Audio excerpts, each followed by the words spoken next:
Là on voit des algues, on voit qu'ils commencent à être enfouis par du sable. Il y a beaucoup d'insectes qui sont à l'intérieur et qui vont commencer donc leur travail de dégradation. Un cours d'écologie sur une plage de Pornic. L'idée est originale, mais les élèves le sont tout autant. Ce sont les élus des communes côtières. À une semaine du Grenelle de la mer, ils sont sensibilisés au nettoyage écologique des plages.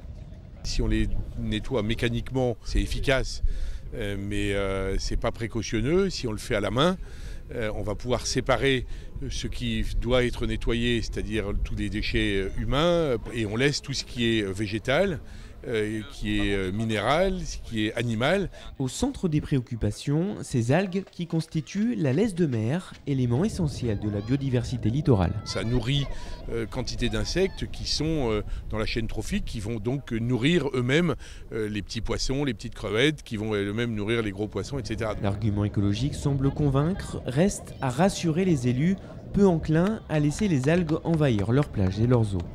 Beaucoup de personnes ne savent pas ce qu'est la laisse de mer. Dès qu'on voit quelque chose de noir sur la plage, c'est forcément une tache, c'est forcément quelque chose qui est souillé. Et donc c'est un travail à faire d'information. Cette campagne d'information est financée par Veolia. Quant à l'entretien des plages nettoyées en partie à la main, il est subventionné par l'État. Jusqu'à présent, 4 villes en France, auxquelles devrait s'ajouter Pornic, ont passé un tel contrat avec le ministère de l'écologie.